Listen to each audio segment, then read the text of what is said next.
ಓಂ ಶ್ರೀ ಗಣೇಶಾಯ ನಮಃ. ಓಂ ಶ್ರೀ ಗುರುಭ್ಯೋ ನಮಃ. ನಮಃ ಸೂರ್ಯ ಚಂದ್ರ ಮಂಗಳಬುಧಾಯ ಚ ಗುರು ಶುಕ್ರ ಶನಿಭ್ಯಶ್ಚ ರಾಹವೇ ಕೇತವೇ ನಮಃ. ಪ್ರಿಯಂಗು ಕಲಿಕಾ ಶ್ಯಾಮಂ ರೂಪೇಣ ಪ್ರತಿಮಂ ಬುಧಂ ಸೌಮ್ಯಂ ಸೌಮ್ಯಗುಣೋಪೇತಂ ತಂ ಬುಧಂ ಪ್ರಣಮಾಮ್ಯಹಂ. ವಿದ್ಯಾರಾಜಾಯ ವಿದ್ಮಹೇ ಚಂದ್ರಪುತ್ರಾಯ ಧೀಮಹಿ ತನ್ನೋ ಬುಧ ಪ್ರಚೋದಯಾತ್. ನಮಸ್ತೆ. ಆಸ್ಟ್ರೋ ಆಚಾರ್ಯ ಗುರೂಜಿ ವಾಹಿನಿಗೆ ತಮಗೆಲ್ಲರಿಗೂ ಆಧಾರದ ಸ್ವಾಗತ. ಈ ವಾಹಿನಿಯನ್ನು ನಿರಂತರ ವೀಕ್ಷಿಸಿ ಪ್ರೋತ್ಸಾಹಿಸಿ ಸಬ್ಸ್ಕ್ರೈಬ್ ಮಾಡಿರುವಂಥ ತಮಗೆಲ್ಲರಿಗೂ ಅನಂತ ಧನ್ಯವಾದಗಳನ್ನು ಸಲ್ಲಿಸುತ್ತಾ ಬುಧನ ಮಿಥುನ ಪ್ರವೇಶ ಒಂದು ವಿಶೇಷ ಕಾರ್ಯಕ್ರಮಕ್ಕೆ ಸ್ವಾಗತ. ಸ್ವಕ್ಷೇತ್ರವಾದ ಮಿಥುನ ರಾಶಿಗೆ ಬುಧನು ಇದೇ ಜೂನ್ 14 ಶುಕ್ರವಾರದಂದು ಅಥವಾ ಜ್ಯೇಷ್ಠ ಶುಕ್ಲ ಅಷ್ಟಮಿಯಂದು ಪ್ರವೇಶ ಮಾಡಲಿದ್ದಾನೆ. ಸುಮಾರು 15 ದಿನಗಳ ಕಾಲ ಅಂದರೆ ಜೂನ್ 29ರವರೆಗೂ ಬುಧನು ಮಿಥುನದಲ್ಲಿರುವಂಥ ಅವಧಿ.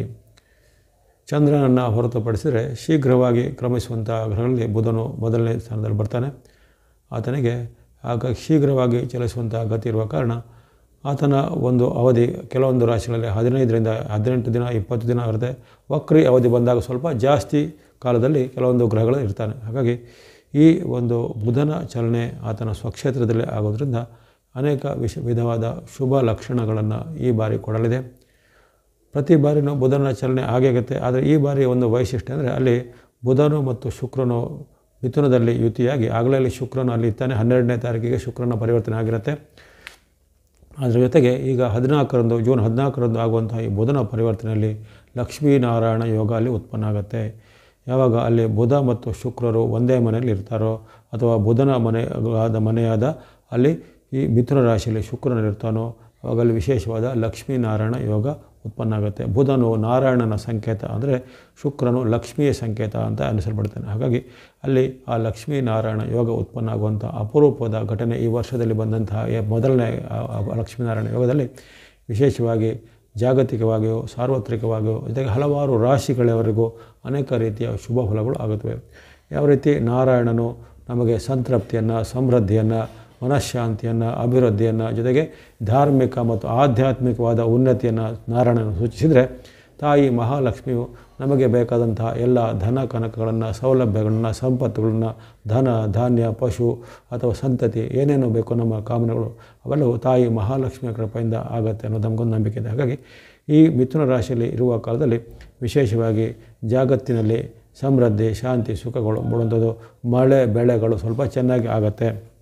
ಅಲ್ಲಿ ಬೇರೆ ಗ್ರಹಗಳ ಒಂದು ಅಡ್ಡ ಪರಿಣಾಮದ ಕುರಿತು ನಾನು ಹೇಳಿದ್ದೇನೆ. ಉದಾಹರಣೆಗೆ ಅಲ್ಲಿ ಕುಜನು ಮೇಷರಾಶಿಗೆ ಪ್ರವೇಶ ಆದಾಗ ಅಲ್ಲಿ ಮಳೆ ಬೆಳೆಗಳಿಗೆ ಕುತ್ತು ಅಂತ ಹೇಳಿದ್ದೇನೆ. ಆದರೆ ಅಲ್ಲಿ ಕೆಲವೊಂದು ಗ್ರಹಗಳಲ್ಲಿ ಕೆಲವೊಂದು ಭಾಗದಲ್ಲಿ ಅಂಥ ಪರಿಣಾಮ ಅಡ್ಡ ಪರಿಣಾಮ ಆಗೋದು, ಆದರೆ ಇನ್ನು ಕೆಲವು ಭಾಗಗಳಲ್ಲಿ ಉತ್ತಮ ಪರಿಣಾಮ ಸಹ ಆಗುತ್ತೆ. ಹಾಗಾಗಿ ನಾವು ಯಾವಾಗಲೂ ನಕಾರಾತ್ಮಕ ಋಣಾತ್ಮಕವಾದ ವಿಚಾರಗಳನ್ನಷ್ಟೇ ಗಮನಿಸೋದಲ್ಲ, ಶುಭ ಗ್ರಹಗಳಿಂದ ಆಗುವ ಶುಭ ಪರಿಣಾಮಗಳನ್ನು ಸಹ ಸಾರ್ವತ್ರಿಕವಾಗಿಯೋ ಅಥವಾ ನಮ್ಮ ಜೀವನದಲ್ಲಿಯೂ ನಾವು ಅದನ್ನು ಗಮನಿಸಿಕೊಂಡು ಭವಿಷ್ಯದ ಒಂದು ಉತ್ತಮ ದೃಷ್ಟಿಯನ್ನು ಇಟ್ಕೊಂಡು ಆಶಾವಾದವನ್ನು ಇಟ್ಕೊಂಡು ಮುಂದುವರಿಬೇಕು. ಅದಕ್ಕಾಗಿ ಅಲ್ಲಿ ಈ ಶುಭ ಗ್ರಹಗಳು ಎನಿಸಿದ ಬುಧ ಶುಕ್ರರು ಈಗ ಉತ್ತಮ ಫಲವನ್ನು ಕೊಡುವಂಥದ್ದು. ಹಾಗಾಗಿ ಬುಧನು ಮಿಥುನ ರಾಶಿಯಲ್ಲಿರುವಂಥ ಅವಧಿ ಭಾಳ ಸಣ್ಣದಿರ್ಬೋದು, ಆದರೆ ಆ ಸಣ್ಣ ಅವಧಿಯಲ್ಲಿ ನಮಗೆ ದೊಡ್ಡ ಪರಿವರ್ತನೆ ಆಗಬಹುದು ಅಲ್ವೇ. ಹಾಗಾಗಿ ಕೆಲವೊಂದು ಕಾಲದಲ್ಲಿ ನಮಗೆ ಅದೃಷ್ಟ ಅಥವಾ ಒಂದು ಉತ್ತಮ ಕಾಲ ಬಂದಾಗ ನಮ್ಮ ವರ್ಷಾನುಗಟ್ಟಲೆ ಇದ್ದ ಸಮಸ್ಯೆಗಳು 1-2 ದಿನದಲ್ಲೇ ನಿವಾರಣೆ ಆಗುತ್ತೆ. ಅಥವಾ ದೀರ್ಘಕಾಲದಿಂದ ಇದ್ದಂಥ ಯಾವುದೇ ಸಮಸ್ಯೆಗೆ 1 ಗಂಟೆಯ ಕೆಲವು ಪರಿಹಾರಗಳು ಅಲ್ಲಿ ಸಿಗುವಂಥದ್ದಲ್ಲಿರುತ್ತೆ. ಹಾಗಾಗಿ ಇಂತಹ ಒಂದು ಅವಕಾಶವನ್ನು ಎಲ್ಲರೂ ಸದುಪಯೋಗ ಪಡಿಸಿಕೊಳ್ಳುತ್ತದೆ. ಇನ್ನು ಇದರ ಬುಧನ ಮಿಥುನಕ್ಕೆ ಬಂದಾಗ ಅಲ್ಲಿ ಆತನಿಗೆ ಶುಕ್ರನ ಯುತಿ ಇರುವ ಕಾರಣ ಅನೇಕ ರೀತಿಯ ವ್ಯಾಪಾರ ಉದ್ಯೋಗಗಳು ಅಭಿವೃದ್ಧಿ ಆಗುವಂಥದ್ದು, ಉದ್ಯೋಗದಲ್ಲಿ ಪ್ರಗತಿ, ಅನೇಕ ರೀತಿಯ ಈ ಕೈಗಾರಿಕೆ ಚಟುವಟಿಕೆಗಳಿಗೆ ಒಂದು ಚಾಲನೆಗಳು ಸಿಗುತ್ತವೆ. ಅಥವಾ ಕೆಲವೊಂದು ಕಾರಣಗಳಿಂದ ನಿಂತು ಹೋಗಿದ್ದ ಅಥವಾ ಬಂದಾಗಿದ್ದ ಅಂಥ ಒಂದು ಲೇ ಆಫ್ ಆಗಿದ್ದ ಒಂದು ಕೈಗಾರಿಕೆನೋ ವ್ಯಾಪಾರನೋ ಉತ್ಪನ್ನನೋ ಅವೆಲ್ಲ ಈಗ ಮತ್ತೆ ಓಪನ್ ಆಗುವಂಥದ್ದು. ಅದರಿಂದ ಈ ಎಲ್ಲ ಉದ್ಯೋಗಿಗಳಿಗೆ, ಕಾರ್ಮಿಕರಿಗೆ, ಇನ್ನಿತರ ಅವಲಂಬಿತರಿಗೆ ಖುಷಿ ಆಗುವಂಥ ವಿಚಾರಗಳು ಜರುಗ್ಬೋದು. ಜಗತ್ತಿನ ಆರ್ಥಿಕತೆ ಸ್ವಲ್ಪ ಚೇತರಿಕೆ ಆಗುತ್ತೆ. ಭಾಳಷ್ಟು ಕಾಲದಿಂದ ನಾವು ಕೇಳ್ತಾ ಇದ್ದೇವೆ ರಿಸೆಷನ್ನು, ಡಿಪ್ರೆಷನ್ನು, ಇನ್ನೊಂದು ಮತ್ತೊಂದು ಅಂಥೇಳಿ. ಅವೆಲ್ಲ ಈಗ ಸ್ವಲ್ಪ ಆ ಒಂದು ಹಿಡಿತಕ್ಕೆ ಬರ್ಬೋದು. ಆ ರಿಸೆಷನ್ನ ಬೇಗ ಕಡಿಮೆ ಆಗ್ಬೋದು. ಆರ್ಥಿಕ ಕುಸಿತ ಸ್ವಲ್ಪ ಒಂದು ಹಂತಕ್ಕೆ ಬರ್ಬೋದು. ಹಣದುಬ್ಬರ ಅಂತ ಇನ್ಫ್ಲೇಷನ್ ಅಂತ ಹೇಳ್ತೀವಿ, ಆ ಹಣದುಬ್ಬರ ಸ್ವಲ್ಪ ನಿಯಂತ್ರಣ ಆಗುವಂಥದ್ದು. ಈ ರೀತಿ ಅನೇಕ ಶುಭ ಫಲಗಳಿವೆ. ಕೃಷಿಕರಿಗೂ ಉತ್ತಮ ಫಲ, ವಾಣಿಜ್ಯ ವ್ಯಾಪಾರದವರಿಗೂ ಉತ್ತಮ, ಜನಸಾಮಾನ್ಯರಿಗೂ ಉತ್ತಮ ಫಲ ಖಂಡಿತ. ಈ ಬುಧ ಶುಕ್ರರ ಒಂದು ಯುತಿ ಇದ್ದಾಗ ಜೊತೆಗೆ ಬುಧನು ಮಿಥುನಕ್ಕೆ ಬಂದ ಅದೆಲ್ಲ ಲಕ್ಷ್ಮೀನಾರಾಯಣ ಆಗೋದ್ರಿಂದ ಭಾಳಷ್ಟು ಉತ್ತಮ ಫಲಗಳು ಆಗಲಿವೆ. ಇದಲ್ಲದೆ ಇನ್ನು ವಿಶೇಷವಾಗಿ ಹೆಚ್ಚಿನ ಕೆಲವು ಕ್ಷೇತ್ರಗಳಿಗೆ ಆದ್ಯತೆಯ ಮೇಲೆಗೆ ಸ್ವಲ್ಪ ಉತ್ತಮ ಆಗುತ್ತೆ. ಉದಾಹರಣೆಗೆ ಈ ಬಟ್ಟೆ ಬರೆ, ವಸ್ತ್ರಾಭರಣ, ಫ್ಯಾನ್ಸಿ, ಜ್ಯುವೆಲರಿ, TV, ಸಿನಿಮಾ, ಕಲೆ, ಸಾಹಿತ್ಯ, ಜೊತೆಗೆ ಮನೋರಂಜನಾ ಸಾಮಗ್ರಿಗಳು, ಎಂಟರ್ಟೈನ್ಮೆಂಟ್ ಇಂಡಸ್ಟ್ರಿ, ಅದರ ಜೊತೆಗೆ ಬೇರೆ ಬೇರೆ ರೀತಿಯ ಹಾಸ್ಪಿಟಾಲಿಟಿ ಇರ್ಬೋದು, ಅಂದರೆ ಈ ಹೋಟೆಲು, ರೆಸಾರ್ಟು ಮುಂತಾದವುಗಳಿರ್ಬೋದು, ಅಥವಾ ಬೇರೆ ಬೇರೆ ರೀತಿಯ ಈ ಮನೋರಂಜನೆಗೆ ಪೂರಕವಾದಂಥ ಕೇಟರಿಂಗ್ಸ್ ಇರ್ಬೋದು, ಅಥವಾ ಬೇರೆ ರೀತಿಯ ಸರ್ವಿಸ್ಗಳನ್ನು ಕೊಡುವಂಥವ್ರು, ಇವರಿಗೆ ಅನೇಕ ಈಗ ಉದ್ಯೋಗಾವಕಾಶಗಳು ಜೊತೆಗೆ ಪ್ರಗತಿದಾಯಕ ಲಕ್ಷಣಗಳು ಕಾಡುತ್ತವೆ. ಅಲ್ಲದೆ ಈ ಬ್ಯಾಂಕು, ಹಣಕಾಸು, ಫೈನಾನ್ಸ್ಗೆ ಸಂಬಂಧಪಟ್ಟ ಘಟನೆಗಳು, ಮಾರ್ಕೆಟಿಂಗು, ಸೇಲ್ಸ್ ಮುಂತಾದ ವಿಚಾರಗಳು, ಇವರಿಗೆ ಅನೇಕ ರೀತಿಯ ಅಭಿವೃದ್ಧಿ ಆಗೋದ್ರ ಜೊತೆಗೆ ಇಂಥ ಒಂದು ಕ್ಷೇತ್ರದಲ್ಲಿ ಈಗ ಉದ್ಯೋಗಾವಕಾಶ ಹೆಚ್ಚಳಾಗುವಂಥದ್ದು, ಅನೇಕ ರೀತಿಯ ಅಥವಾ ಅಲ್ಲಿ ಉದ್ಯೋಗದವರಿಗೆ ಏನಾದರೂ ಬಡ್ತಿ, ಪ್ರಮೋಷನ್ ಎಲ್ಲ ಸಿಗುವಂಥದ್ದು, ಈ ರೀತಿ ಅನೇಕ ಶುಭ ಪರಿಣಾಮಗಳು ಆಗಲಿವೆ. ಇನ್ನು ಯುವ ವರ್ಗಕ್ಕೆ ವಿಶೇಷವಾಗಿ ಉತ್ತಮ ಫಲಗಳು, ಯಾಕಂದರೆ ಬುಧ, ಶುಕ್ರರು ಮತ್ತು ಮಂಗಳನು ಅವರು ಯುವ ವರ್ಗವನ್ನು ಸಂಕೇತಿಸುವಂಥ ಗ್ರಹಗಳು. ಹಾಗಾಗಿ ಅವರಿಂದ ಹೆಚ್ಚಿನ ಒಂದು ಯುವ ವರ್ಗಕ್ಕೆ ಹೆಚ್ಚಿನ ಒಂದು ಆದಾಯಗಳು, ಲಾಭಗಳು ಆಗುವಂಥ, ಉದ್ಯೋಗ ರಹಿತರಿಗೆ ಉದ್ಯೋಗ ಸಿಗುವಂಥದ್ದು, ಮನಸ್ಸಿಗೆ ನೆಮ್ಮದಿ ಆಗುವಂಥ ಘಟನೆ. ಕೆಲವರಿಗೆ ಈ ಪ್ರೇಮ ಪ್ರಕರಣದಲ್ಲಿ ಇದ್ದಂಥವ್ರಿಗೆ ಲವ್ ಅಫೇರ್ಗಳಲ್ಲಿ ಆ ಲವ್ಗಳು ಸಕ್ಸಸ್ ಆಗೋದು, ಮದುವೆಗೆ ಅಪೇಕ್ಷೆ ಪಡೋರಿಗೆ ಮದುವೆ ಆಗುವಂಥದ್ದು, ಈ ರೀತಿ ಅನೇಕ ಶುಭ ಚಿಂತನೆಗಳು ಈ ಒಂದು ಬುಧನ ಒಂದು ಮಿಥುನ ವಾಸದಲ್ಲಿ ಆಗುತ್ತೆ. ಮಿಥುನ ರಾಶಿ ಮತ್ತು ಆತನ ಕನ್ಯಾ ರಾಶಿ, ಮಿಥುನ ಕನ್ಯಾಗಳಿಗೆ ಬುಧನು ಅಧಿಪತಿಯಾಗಿದ್ದಾನೆ. ಆತನು ಸ್ವಕ್ಷೇತ್ರಿಯಾಗಿ ಶುಕ್ರನ ಯುತಿ ಪಡೆದಾಗ ಅಲ್ಲಿ ವಿಶೇಷ ಲಾಭ ಆದಾಯಗಳು ಶಾಸ್ತ್ರದಲ್ಲಿ ಹೇಳಲ್ಪಟ್ಟಿದೆ. ಅಂತಹ ಒಂದು ಉತ್ತಮ ಅವಕಾಶಗಳು ಈ ಒಂದು ಅವಧಿಯಲ್ಲಿ ಆಗಲಿವೆ. ಇವೆಲ್ಲವೂ ಸಾರ್ವತ್ರಿಕವಾದ ಉತ್ತಮ ಫಲಗಳನ್ನು ಕಂಡುಕೊಂಡಿದ್ದಾಯಿತು. ಇನ್ನು ಬುಧನ ಒಂದು ರಾಶಿಗಳ ಮೇಲೆ ಯಾವ ರೀತಿಯ ಪರಿಣಾಮ ಆಗುತ್ತೆ, ರಾಶಿಗಳಿಗೆ ಯಾವ ರೀತಿಯ ಒಂದು ಪರಿಣಾಮಗಳು ಅಥವಾ ಅಡ್ಡ ಪರಿಣಾಮಗಳು ಇವೆ ಅದನ್ನು ಗಮನಿಸೋಣ. ಮೊದಲಿಗೆ ಮೇಷರಾಶಿ. ಮೇಷರಾಶಿಗೆ ನಿಮ್ಮ ರಾಶಿಯಿಂದ 3ನೇ ಮನೆ, ಅಂದರೆ ಅಲ್ಲಿ ಮೇಷ, ವೃಷಭ, ಮಿಥುನ ಅಂಥೇಳಿ 3ನೇ ರಾಶಿ ಬರುತ್ತೆ. 3ನೇ ರಾಶಿಯಲ್ಲಿ ಆತನು ಒಂದು ಸ್ಥಿತನಾಗಿರೋ ಕಾರಣ ಅಲ್ಲಿ ಬುಧನ ಒಂದು ತೃತೀಯದಲ್ಲಿ ಹೆಚ್ಚಿನ ಲಾಭಗಳು ನಿಮಗೆ ಬರುವುದಿಲ್ಲ. ವಿರುದ್ಧ ಪರಿಣಾಮಗಳು ಆಗುವಂಥದ್ದು, ಜೊತೆಗೆ ಅಡ್ಡ ಪರಿಣಾಮಗಳು ಆಗುವಂಥ ಸಾಧ್ಯತೆ ಇರುತ್ತೆ. ನಿಮಗೆ ಇರತಕ್ಕಂಥ ಇತರ ಗ್ರಹಗಳ ಒಂದು ಬಲ ಇದ್ದೇ ಇರುತ್ತೆ, ಅದರ ಬಗ್ಗೆ ಚಿಂತೆ ಪಡಬೇಡಿ. ಯಾಕಂದರೆ ನಮಗೆ ಒಂದು ಬುಧನು ಕೆಟ್ಟದ್ದು ಮಾಡ್ತಾನೆ ಅಂದ್ಕೊಂಡು ನಮ್ಮದೆಲ್ಲ ಮುಳುಗೋಯ್ತು, ನಮಗೆಲ್ಲ ಕೆಟ್ಟದಾಯಿತು ಅಂತ ಹಾಗೆ ಯಾರು ಭಾವಿಸಬಾರ್ದು. ಯಾರಿಗೆ ಇತರ ಗ್ರಹ ಉತ್ತಮ ಗ್ರಹಗಳ ಒಂದು ರಕ್ಷಣೆ ಇರುತ್ತೆ. ಉದಾಹರಣೆಗೆ ನಿಮಗೆ ಗುರು ಬಲ ಇದೆ, ಶನಿ ಪೂರಕವಾಗಿರ್ತಾನೆ, ಅಲ್ಲದೆ ಅಲ್ಲಿ ಶುಕ್ರನ ಸ್ವಲ್ಪ ಅನುಗ್ರಹ ಉತ್ತಮನೇ ಇದೆ. ಹಾಗೆಲ್ಲ ಇರುವಾಗ ನೀವು ಚಿಂತೆ ಪಡೋದಲ್ಲ. ಸಣ್ಣ ಪುಟ್ಟ ವ್ಯತ್ಯಾಸಗಳು ಅಥವಾ ಕೆಲವೊಂದಿಗೆ ಸಾಂಕೇತಿಕವಾಗಿ ಅಂದರೆ ಸಿಂಪ್ಟಮ್ಯಾಟಿಕ್ ನಿಮಗೆ ತೊಂದರೆಗಳೆಲ್ಲ ಬರ್ಬೋದು. ಹಾಗಾಗಿ ಮೇಷರಾಶಿಯವರಿಗೆ ಈ ಕಾಲದಲ್ಲಿ ಆ ಬುಧನು ತೃತೀಯದಲ್ಲಿರುವ ಕಾರಣ ನಿಮಗೆ ಶತ್ರುಗಳ ಪೀಡೆ ಬರ್ಬೋದು, ಸಣ್ಣ ಪುಟ್ಟ ಅವಮಾನಕರ ಘಟನೆ ಆಗುವಂಥದ್ದು, ಯಾವುದೇ ಕೆಲಸ ಕಾರ್ಯಗಳಲ್ಲಿ ಅಡೆತಡೆ ಬರ್ಬೋದು. ವಿಶೇಷವಾಗಿ ಸಣ್ಣ ಪುಟ್ಟ ವ್ಯಾಪಾರ, small business, small care industry ಎಲ್ಲ ಮಾಡ್ತಾರೆ ಅಂಥವ್ರಿಗೆ ಯಾವುದೋ ಒಂದು raw material problem, power problem ಅಥವಾ ಮ್ಯಾನ್ ಪವರ್ ಪ್ರಾಬ್ಲಮ್ ಅವೆಲ್ಲ ಒಂದೊಂದಾಗಿ ಬರ್ಬೋದು. ಅದನ್ನೆಲ್ಲ ಸ್ವಲ್ಪ ನೀವು ನಾಜೂಕಾಗಿ ಹ್ಯಾಂಡಲ್ ಮಾಡಬೇಕು ಅಷ್ಟೇ. ತುಂಬ ಏನು ಕಂಟಕವಾಗಿ ಏನು ಬರೋದಿಲ್ಲ. ಯಾಕಂದರೆ ಶುಭ ಗ್ರಹಗಳಾದ ಬುಧ, ಶುಕ್ರ, ಗುರು ಇವೆಲ್ಲವೂ ಯಾರಿಗೂ ಅಂಥ ಭೀಕರ ಒಂದು ಕೆಟ್ಟ ಪರಿಣಾಮವನ್ನು ಕೊಡೋದಿಲ್ಲ. ಸಣ್ಣ ಪುಟ್ಟ ವ್ಯತ್ಯಾಸಗಳು ಬರ್ಬೋದು, ಏರುಪೇರು ಬರ್ಬೋದು ಅಷ್ಟೇ. ಅದಕ್ಕಾಗಿ ನೀವು ತುಂಬ ಚಿಂತೆ ಪಡಬೇಕಾಗಿಲ್ಲ. ಇದನ್ನೆಲ್ಲ ಸ್ವಲ್ಪ ನೀವು ನಿಯಂತ್ರಣ ಮಾಡಿಕೊಳ್ಳಿ. ಜೊತೆಗೆ ಶತ್ರುಗಳ ಪೀಡೆ ಹೆಚ್ಚಾಗುತ್ತೆ. ಕೆಲವೊಮ್ಮೆ ಗುಪ್ತ ಶತ್ರುಗಳು, ಹಿತಶತ್ರುಗಳ ಪೀಡೆ ಹೆಚ್ಚಾಗ್ಬೋದು. ಅಥವಾ ನಿಮ್ಮ ಜೊತೆಗಿದ್ದುಕೊಂಡೇ ನಿಮಗೆ ಕೇಡನ್ನು ಬಯಸುವಂಥವ್ರು ಇರ್ಬೋದು. ಅಂಥವರಿಗೆಲ್ಲ ಕಾಟಗಳು ಹೆಚ್ಚಾಗುತ್ತೆ. ಅದನ್ನು ಸ್ವಲ್ಪ ಗಮನದಲ್ಲಿ ಇಟ್ಕೊಳ್ಬೇಕು.